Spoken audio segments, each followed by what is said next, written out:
Assassin's Creed. Big announcement. Ready? Dear players, we want to extend our heartfelt thanks to our incredible fans and dedicated teams for your unwavering support since our announcement in September to further refine and polish Assassin's Creed Shadows. What are they talking about? Unwavering support. Do you remember anyone having unwavering support for Assassin's Creed Shadows? A single person? Who? Can they name the person they're referencing? I'm curious, because that's not what I remember happening. Anyway, let's continue. This game originally was rumored was going to come out in the early fall, right? What was it, like September? Then it got delayed, and everyone thought it was going to come out probably around November. But then it was announced, no, it's actually not coming out till February. So now here we are in January, and once again, they are announcing another delay.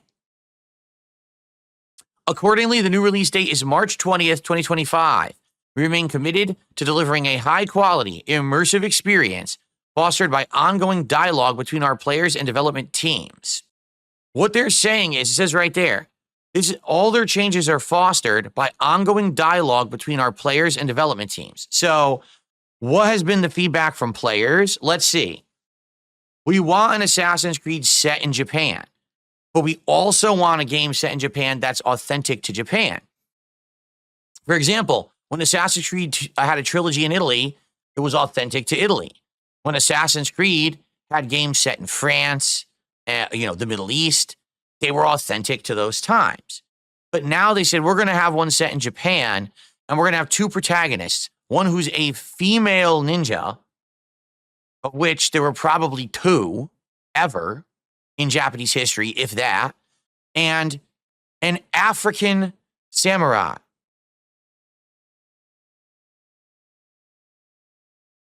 Sure sounds representative of the culture, doesn't it? Here's the thing. Then people started to actually argue, don't you know that this is historically accurate, that this guy is real? And then, of course, they tore it apart and said, wrong. Actual historians came out and said, wrong. This is completely false.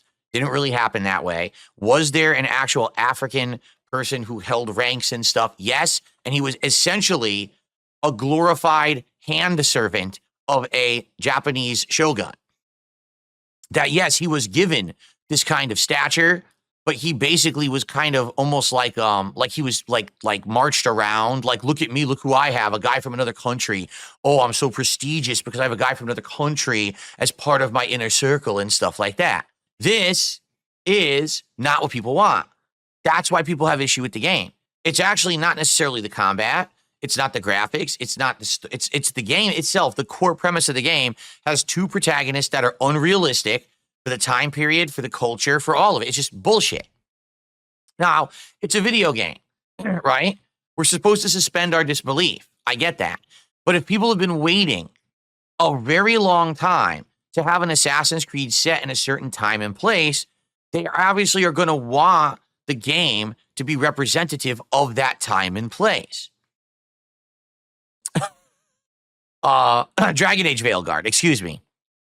We got to have a whole scene about this transgender character and mispronouncing them, and how now we have to pull a barf to apologize profusely because we mispronoun someone. Do you really think that that scene is in the game because they think it's progressive, it's going to teach people a lesson? No, they did it as a stunt. They did it to try to get people to talk about the game, to think that people would buy it. Instead, it was the opposite. People have avoided Dragon Age Veilguard like the plague because it has it in it, to escape all this drama around us and just play a game and forget about it all. We can't do that anymore. Every game we boot up has some agenda, some bullshit, some spin. It's really fucking annoying. And we need to take the people in charge of these companies, and someone needs to give them a reality check. Oh, wait, they're getting the reality check because people aren't buying games like this. You see, that's why Veilguard is a huge fucking sales flop. So in this case, it's funny because they're saying they've listened to all the feedback and they're delaying the game again to do the final changes, and it's coming out on March 20th. Okay, so have you removed Yasuke from the game? Because that's what the feedback is. No one wants him. In fact, the entire country of Japan is angry at you for this game. They wanted a game that was representative of their actual culture, and they're not getting it.